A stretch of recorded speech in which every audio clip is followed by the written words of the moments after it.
I hope it's a steady 30 FPS. A steady 30 FPS looks great on The Witcher. No complaints from me. Witcher 3 is definitely not a steady 30 FPS, dude. There are drops. I understand this comes across as aggressive, but if you're the kind of player that can't play a game like The Witcher because of FPS issues, then stick to Atari, because nothing will ever satisfy your needs. You're as in you, as a general statement to the gaming public. This kind of makes me sad. It's at the point where higher frame rate is accepted as factual and perceivable, but because your console can't access it, 30 FPS is just better. Nah, I gave up on PC gaming. PC gaming's a joke now. Was good back in the 90s with Quake, Doom, Duke Nukem, Half-Life, etc.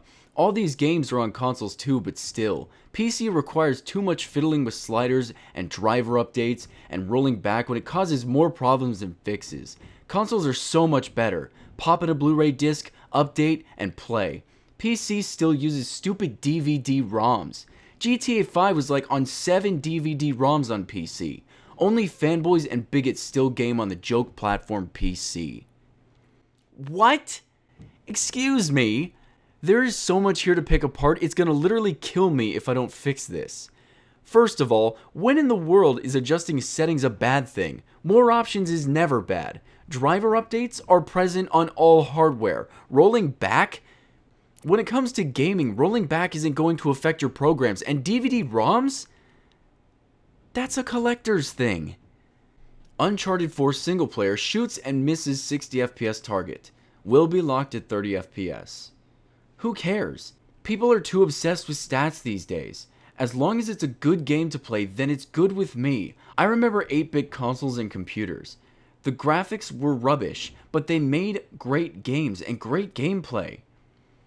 This is a frame rate issue, not a resolution issue. Frame rate is pretty important. I understand that, but people these days are too interested with it. As long as the game looks and runs good, it doesn't matter. I actually prefer 30 FPS. Playing 60 FPS just feels too fluid and unrealistic. I hate this argument. Unrealistic? As opposed to a man running around the jungle, toting weapons and searching for artifacts like some Indiana Jones character at 30 FPS somehow makes it more realistic. 60 FPS mod for PlayStation 4. That would actually be a really cool mod. Decrease rendering or textures or lighting to increase FPS. I wonder if that'll ever be possible. I would love that, to be honest. The ability to choose between lower visuals for higher FPS and higher visuals for lower FPS? See, now this is what I'm talking about. They may not be PC gamers, but they know what they want, and what they want is more options. These are the kind of people I like talking to. They aren't fanboys. They understand their consoles have limits, and they want more control. I welcome you guys. Okay, PC mustard rice. If PC is the master race, then how come there isn't a next-gen PC? Oh my god. He's right. Actually, I was gonna leave it at that, but then I thought of a rebuttal. There are no such thing as next-gen PCs, just as there was no such thing as next-gen consoles in 2013. Going from the beauty of the cutscenes in Halo 2 to the outdated Halo 3 cutscenes on Master Chief Collection was quite a shock to me. Still love playing through both games though. Not to mention the frame rate increase that completely ruined Halo 3.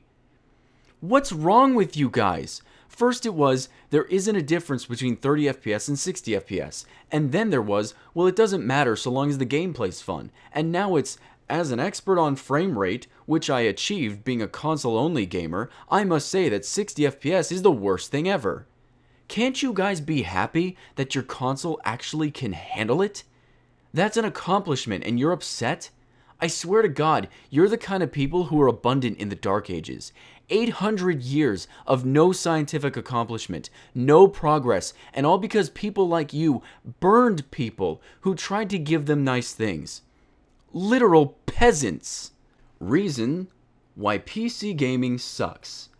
Every few bloody months, graphics cards need to be upgraded. No, they don't. So do vid cards. Oh my god. Did you guys know that you could put a graphics card and a video card in your PCs? Plus, the difference now between console games and PC games is now tiny. Ah, God, he's so wrong it hurts. I just want to clarify something super quick. Every time someone says, you always have to upgrade your hardware every month, people always reply with, hardware doesn't degrade over time. But that argument is literally pointless when talking to someone like this. What I would say is, the hardware in your consoles the day they were released was already 5 years outdated. Your console's hardware still to this day plays AAA games on low settings. Trust me, you don't have to upgrade that often, and consoles prove that. Studies show that 99% of PC players are fat, ugly with bad face acne, and have what scientists call micro, meaning they have small and jerk off to porn with the little to gay have to ooank 20 more than the average teenage boy, while console players on the other hand are just normal average everyday people. Don't get mad at me, just facts. What original and clever insults you've made. Since when were these facts meant to be insulting? How can you consider your insults to be facts without backing them up with conclusive studies or surveys? They have. Look it up, mate. A link or two to one of these studies about PC gamers would be appreciated. You know, this whole thing is really funny because I have a lot of non-gaming friends, and when I ask them what they think of gaming, they always say that console gamers are the ones with no lives. When I told them that I built my PC for gaming, they always say, well, at least you built something with your hands. At least you go outside and do something every so often. Now, I'm not going to claim these statements as facts, but what if I did? Survey says you're wrong. Ball's in your court, my friend. Thanks for watching, guys.